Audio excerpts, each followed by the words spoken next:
미국 최고 병원, 뉴욕 맨해튼 한복판. 서울대병원에서 5년이나 일한 박소영의 실수 하나로 다들 수군거리기 시작했고, 그녀가 한국 사람이라는 것도 문제 삼았는데요. 어느 날 병원 전체가 감염 위험에 휩싸이게 됩니다. 그들에게 주어진 시간은 12시간. 그 중심에는 한국인 박소영이 있었습니다.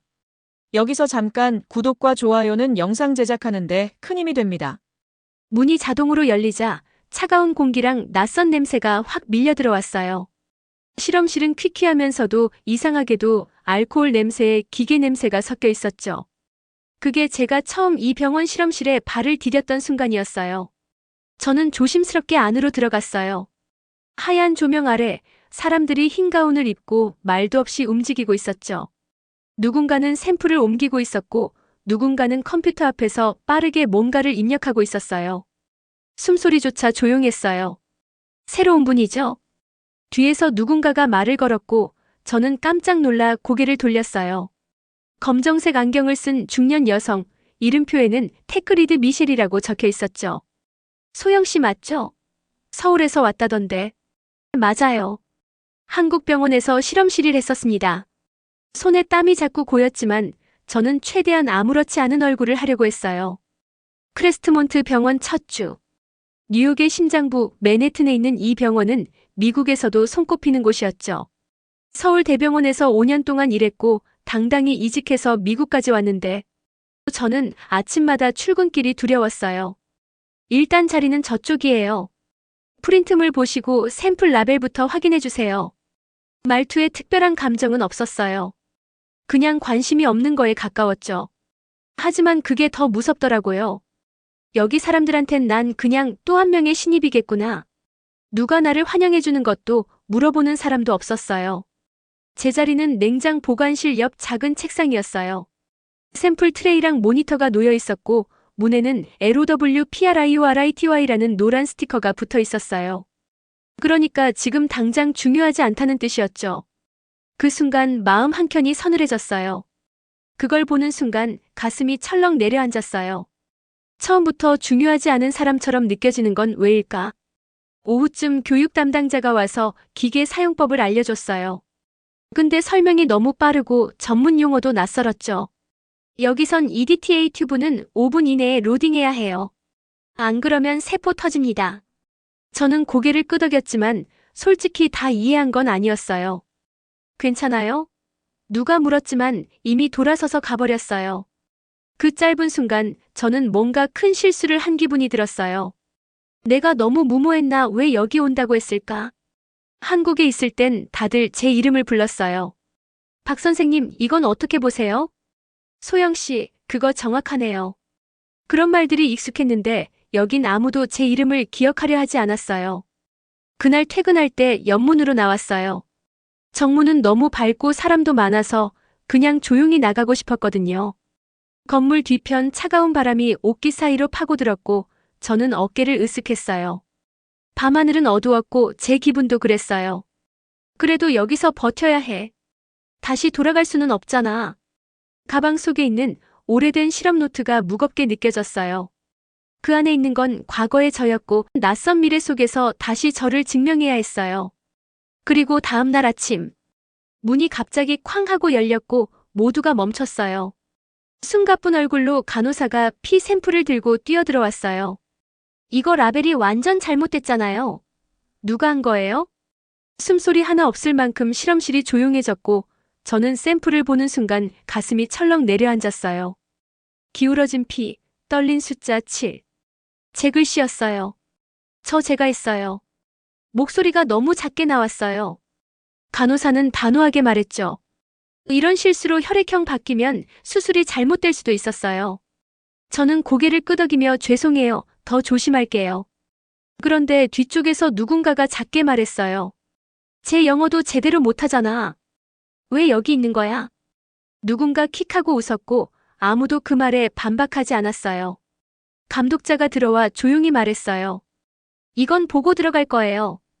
기록에도 남습니다. 점심은 못 먹었고 그저 책상을 닦고 또 닦았어요.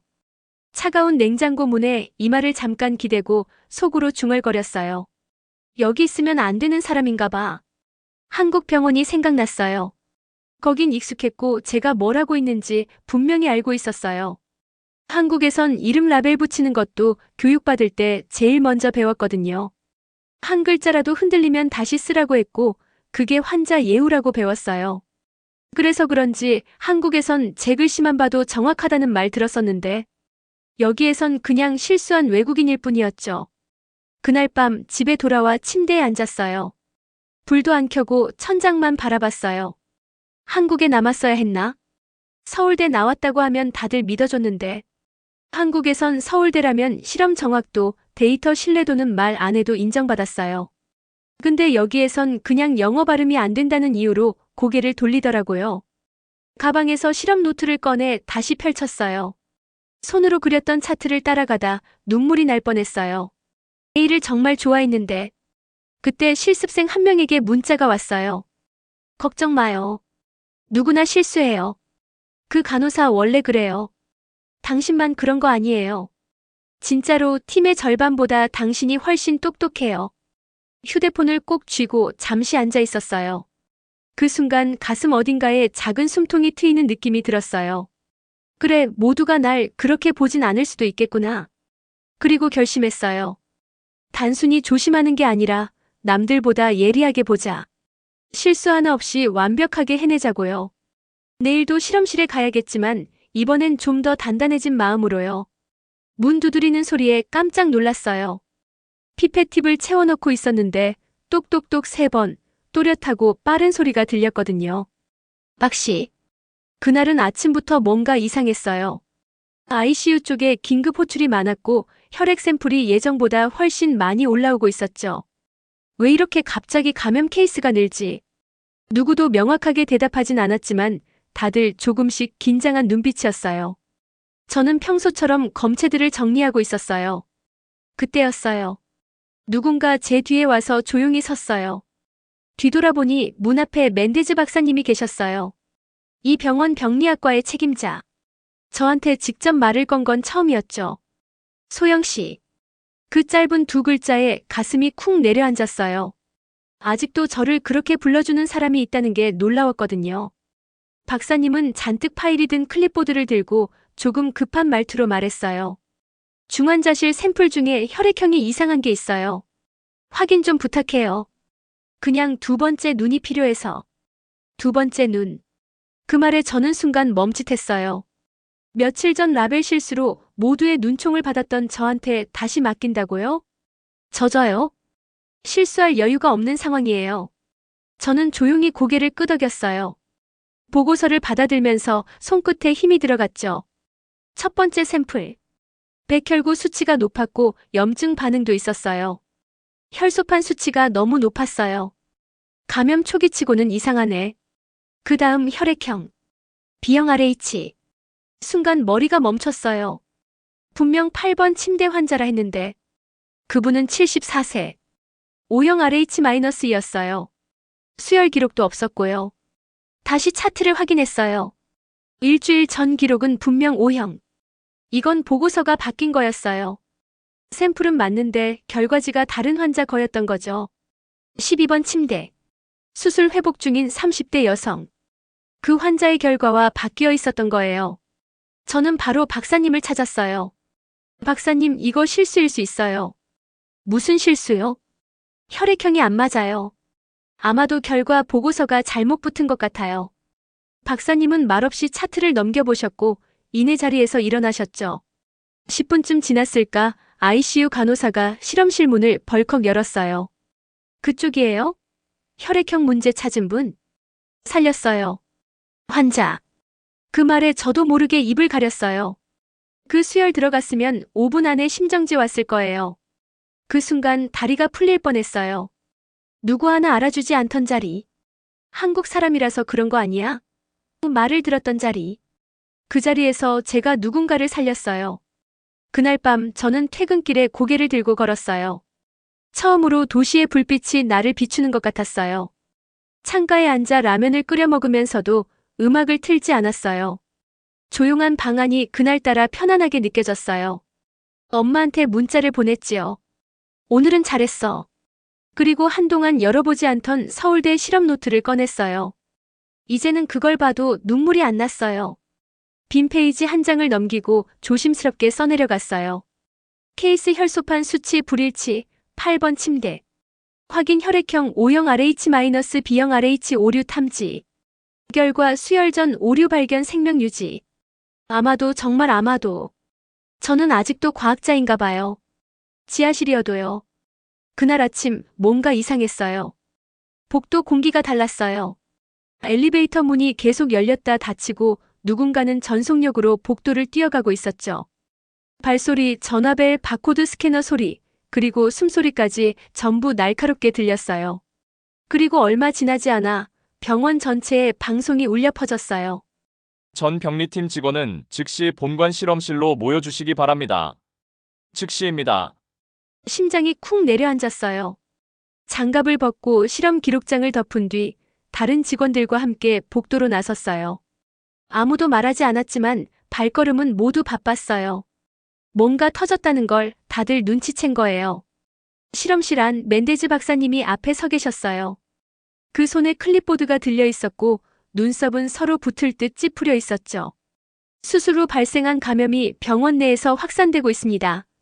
현재까지 3건 확인됐고 12시간 안에 원인을 못 찾으면 비응급 수술은 전면 중단입니다. 누군가 조용히 중얼였어요. 실험실 문제래. 또 외국인 직원 쪽이래. 저는 괜히 손을 꽉 쥐었어요. 그 말이 저를 찌르려는 칼날처럼 느껴졌거든요. 박사님은 화면을 가리켰어요. 지금부터 모든 샘플, 장비 기록을 다시 확인합니다. 사소한 것도 절대 그냥 넘기지 마세요. 저는 실험 기록 파일을 꺼냈어요. 샘플 이동 시간, 장비 사용 로그, 바코드 스캔 내역, 운반 기록까지 숫자들이 눈앞에서 움직였어요. 하지만 다른 사람들은 달랐어요. 누군가는 스마트폰 알림을 슬쩍 확인했고 또 다른 사람은 형광펜으로 건성건성 표시만 하고 있었죠. 저는 멈췄어요. 한국에서 배운 게 떠올랐거든요. 이상하면 멈춰서 다시 봐. 숫자를 믿되 눈을 더 믿어야지. 페이지를 넘기다 407번 샘플 세트라는 글자가 눈에 들어왔어요. 감염 환자 3명의 공통점 모두 레브비에서 처리된 샘플이었어요. 그때 떠올랐어요. 원심 분리기 12-21B. 이상한 소리를 냈던 그 기계. 저는 손을 들었어요. 박사님 12-21B 분리기요. 그거 확실히 느렸어요.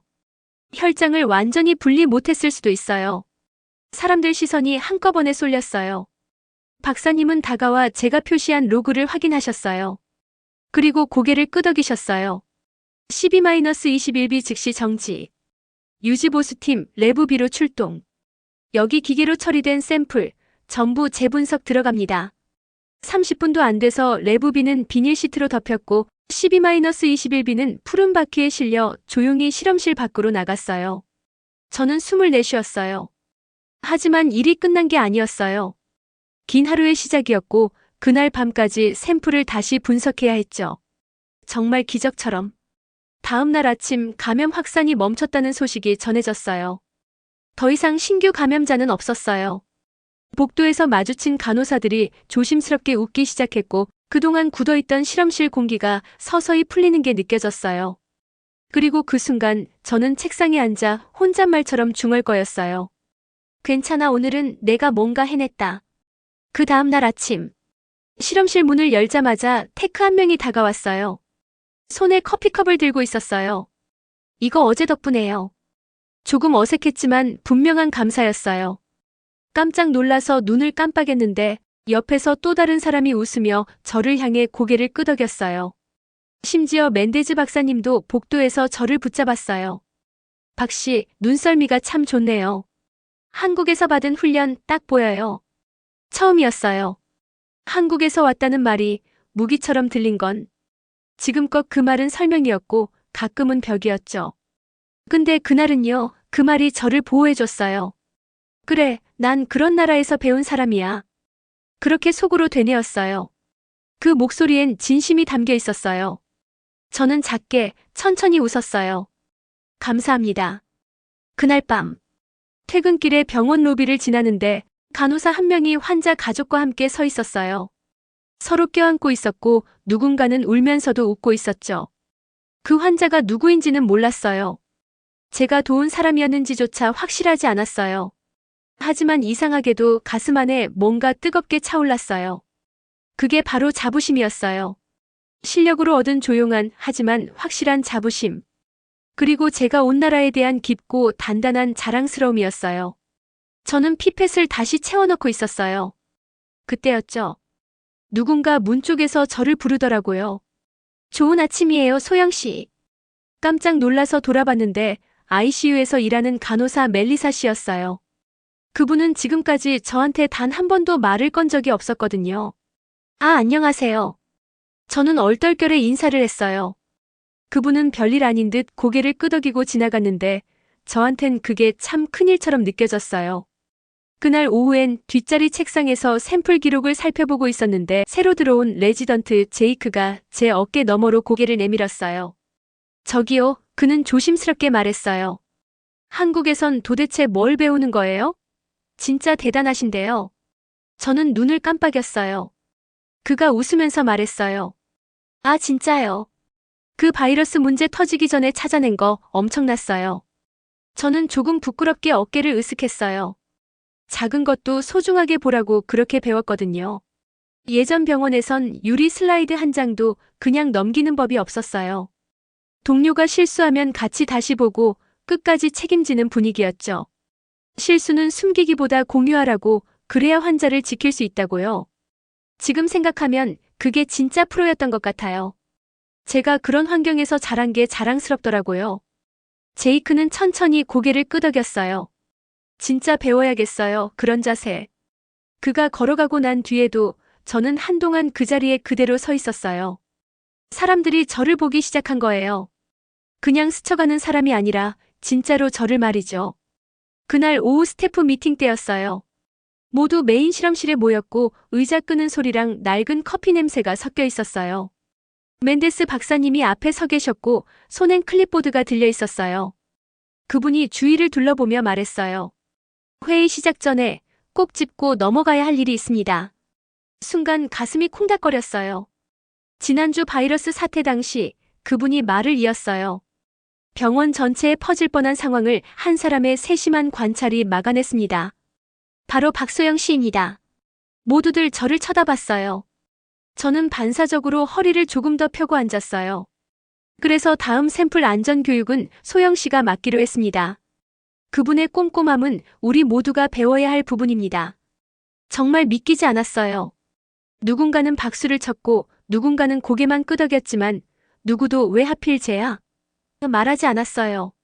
뉴욕에 온 이후 처음으로 저는 신입도 아니고 그 한국인도 아니었어요. 팀의 일원이었어요. 회의가 끝난 후 2명의 실험실 직원이 저에게 다가왔어요. 소영 씨, 그중 한 명이 물었어요. 그때 오류 어떻게 잡으신 건지 알려주실 수 있어요? 저흰 그걸 자꾸 놓치거든요. 물론이죠. 제가 웃으며 말했어요. 처음부터 같이 살펴보면 돼요. 우리는 실험대 앞에 모여 디지털 기록을 확인했어요. 여기 이 숫자 보이세요? 제가 가리키며 말했어요. 겉보기엔 괜찮아 보여도 원래 바코드 로그랑 대조하면 다르거든요. 생각 못한 작은 곳에서 실수가 시작돼요. 그들이 열심히 필기했어요. 우와, 다른 한 명이 말했어요. 진짜 매의 눈이시네요. 그런 건 아니고요. 그냥 습관이에요. 한국 실험실에서는 모든 걸 2~3번씩 다시 확인하거든요. 어쩔 때는 다 끝난 실험도 다시 해보기도 했어요. 혹시 몰라서가 항상 이유였죠. 빠른 것보다 정확한 것이 더 중요하다는 걸 뼈저리게 배웠거든요. 그래서 지금도 손이 먼저 멈춰요. 뭔가 이상하면 본능처럼. 코드, 날짜, 기계 번호까지요. 어떤 병원은 아직도 손으로 백업 기록을 적어요. 직접 손으로요? 시간이 조금 더 걸리긴 해도 그게 실수를 더 잘 잡아내요. 둘 다 감탄한 눈치였어요. 그날 저녁 저는 평소처럼 연문으로 나가지 않았어요. 정문 로비를 천천히 걸어 나왔죠. 접수 직원이 저를 보고 인사를 했어요. 좋은 저녁 되세요, 박소영 선생님. 저도 손을 흔들며 말했어요. 좋은 밤 되세요. 병원 밖으로 나가자 도시의 불빛이 별처럼 반짝였고 차들이 쌩쌩 달리고 있었어요. 맨홀 위로는 김이 피어오르고 있었죠. 모든 게 똑같았는데 어쩐지 모든 게 달라 보였어요. 정확히 말하면 저 자신이 달라졌던 거죠. 방에 돌아와 노트를 꺼내서 새 페이지를 펼쳤어요. 맨 위에 이렇게 적었어요. 교육한 작은 것에 담긴 존중 배우기. 노트엔 제가 배운 모든 것들이 담길 거예요. 한국에서 들었던 수업 하나하나, 실습에서 겪은 실수들, 그리고 저를 믿어주던 동료들까지요. 여기선 그게 한국 방식일지도 모르지만 저에겐 그냥 사람을 다루는 방식이에요. 잠시 멈췄다가 그 밑에 덧붙였어요. 1번 교훈 그냥 보지 말고 제대로 봐야 해요. 왜냐면요, 이제 사람들은 저를 보기 시작했고 저는 드디어 가르칠 준비가 되었거든요. 보고서를 정리하던 손끝을 따뜻하게 감싸며 그 빛은 마치 말없이 저를 토닥이는 것 같았죠. 3층 실험실 창밖으로는 도시가 한눈에 들어왔어요. 붉은 다리를 건너는 차량들, 굽이진 길을 따라 바쁘게 움직이는 사람들, 그리고 모퉁이에서 커피와 베이글을 파는 푸드트럭까지. 그 모든 풍경이 창문을 통해 제 눈앞에 펼쳐졌어요. 한때 저는 그 풍경 아래의 그림자였어요. 지하에서 아무도 눈길 주지 않던, 이름도 불리지 않던 그 한국 여자였으니까요. 하지만 지금 제 명찰엔 분명히 쓰여 있었어요. 박소영 임상병리사. 이제 누구도 제 이름을 틀리게 부르지 않았고 아무도 한국에서 왔다는 이유로 저를 낮게 보지 않았어요. 그때 실험실 문이 조심스럽게 열렸어요.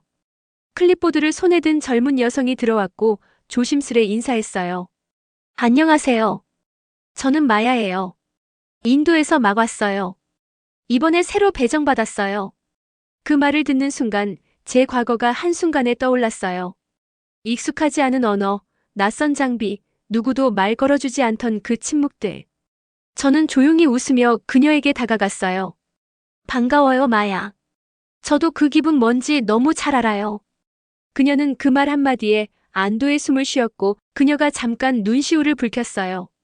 사람들이 제 이름조차 제대로 불러주질 않아서. 저는 가만히 고개를 끄덕였어요. 전 그때 제 이름조차 지워지는 느낌이었거든요. 두 사람 사이엔 잠깐의 정적이 흘렀지만 그건 불편함이 아니라 공감이었어요.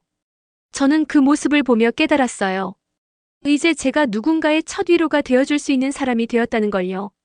점심시간 한 의사가 물었어요. 소영 씨, 한국에서 훈련 받으셨죠? 서울에서 받았어요. 잠시 정적이 흘렀지만 곧 환한 미소가 퍼졌어요. 그럼 그렇죠. 분석도 빠르고 매번 실수가 없더라고요. 누군가 작은 목소리로 말했어요. 그때 그 기계 고장 저였으면 절대 못 알아봤을 거예요. 또 다른 사람이 말했죠. 진짜 디테일은 한국인 팀원한테 배워야 돼요. 다른 테크가 말했어요. 저희가 괜히 한국 실험실 얘기 자주 하는 게 아니죠. 진짜 디테일이 다르세요. 저는 겸손하게 고개를 숙였지만 속으로는 눈물이 핑 돌았어요. 얼마 전까지만 해도 같은 사람들이 제 영어 발음을 흉보고 이름조차 기억하지 않았거든요. 그런데 지금은 저의 배경이, 저의 한국이 자랑으로 바뀌고 있었어요. 그걸 느끼는 순간 마음이 이상하게 먹먹했어요. 점심시간이 조금 지난 오후였어요. 실험실 복도를 지나는데 낯익은 풍경이 눈에 들어왔어요. 창고 문이 반쯤 열려 있었고 그 안에서 누군가 조심스럽게 실험 도구를 닦고 있었죠. 하얀 실험복에 가려진 작고 마른 어깨. 손끝은 떨리고 있었고 표정엔 긴장감이 역력했어요. 새로 들어온 외국인 실습생이었어요. 며칠 전 실험 오차를 낸 뒤로 그 친구는 사람들이 없는 시간에만 나와 혼자 연습하고 있었거든요. 저는 문 앞에 가만히 서 있었어요. 말도 걸지 않고 소리도 내지 않고요. 그 모습이 꼭 예전 제 모습 같았어요. 처음 이곳에 왔을 때 실험대 하나를 닫기까지 얼마나 긴장했는지 몰라요. 영어 발음은 매번 틀렸고 이름조차 제대로 불리지 않았죠. 소영도 아니고 소양 써연. 제 이름은 언제나 누군가의 혀에서 어긋났고 실험 결과 하나로 밤새 지하실 창고에 혼자 남아있기도 했어요. 그 모든 순간이 떠올랐어요. 지하 1층의 서늘한 공기, 소독약 냄새, 그리고 울음을 삼키며 적던 그 노트. 저는 가방을 열었어요. 오래된 검은색 노트 한 권. 서울대에서 쓰던 제 실험 노트였어요. 모서리는 닳고 잉크는 여기저기 번져 있었지만 그 안에는 저의 모든 시간이 담겨 있었어요. 그 노트를 꺼내 조심스럽게 창고 안으로 들어갔어요. 이거 제가 말을 꺼냈죠. 한번 읽어봐요. 저도 그때 이 노트 덕분에 버틸 수 있었거든요. 실습생이 고개를 들었고 저를 바라봤어요. 눈가가 조금 붉어져 있었어요. 제가 실수한 거 다시는 안 일어나게 하려고요. 작은 목소리였지만 진심이 느껴졌어요. 저는 고개를 끄덕였어요. 괜찮아요. 그 말 저도 예전에 했거든요. 그리고 노트를 건넸어요. 창문 너머로 오후에 햇살이 비쳤고 실험실 안은 이상하리만큼 따뜻했어요. 그날 밤 창문 옆 책상에 앉아있던 제 모습이 떠올랐어요. 지금은 누군가에게 노트를 건네는 사람이 되었다는 사실에 이상하게 마음이 뭉클했어요. 이제는 누구도 제 이름을 틀리게 부르지 않았고 아무도 한국에서 왔다는 이유로 저를 낮게 보지 않았어요. 오히려 제 한국이라는 배경이 누군가에게 희망이 되고 있다는 걸 그날 처음 실감했어요. 그날 오후 엘리베이터 앞을 지나는데 지하 1층 버튼을 스쳐 지나치게 봤어요. 순간 발이 멈췄어요. 그리고 지하로 내려가 봐야겠다는 생각이 들었어요. 발끝이 차가운 시멘트 바닥에 닿는 순간 예전 제 실험복에 묻은 얼룩이 손에 남은 소독약 냄새가 떠올랐어요. 제가 울면서 노트에 적었던 문장들, 잘하고 있는 걸까라는 질문들이 다시 귓가에 속삭이는 듯 했어요. 엘리베이터 문이 열리고 익숙한 공기가 다시 맞았어요. 조금 서늘한 냄새, 약간의 소독약 향, 그리고 그 시절에 제가 있던 그 자리. 창고 문을 조용히 열었어요. 신입 직원 한 명이 고개를 숙이고 실험대를 닫고 있었어요. 등은 약간 굽어 있었고 손놀림은 빠르진 않았지만 정확했어요. 그 눈빛 어딘가 저를 닮아 있었어요. 저는 조용히 문가에 서 있었고 한참을 그렇게 지켜봤어요. 그리고 마음속으로 속삭였어요. 그래, 나도 여기서부터 시작했지. 아무도 알아주지 않던 그때. 아무도 내 이름을 불러주지 않던 그날들. 손끝이 얼어붙을 것 같던 새벽 출근길. 실수 하나에 쏟아졌던 그 차가운 말들. 하지만 그 모든 시간은 절망이 아니라 발판이었어요. 아래에서 시작해도 괜찮다는 걸. 누군가의 그림자여도 언젠가는 나만의 빛을 가질 수 있다는 걸. 저는 온몸으로 배웠어요. 그리고 그 진짜 힘은 한국에서 받은 훈련 그리고 한국 사람으로서의 책임감과 자세에서 나왔다는 걸요. 구독과 좋아요는 또 다른 누군가의 이야기를 들려줄 수 있는 큰 힘이 됩니다.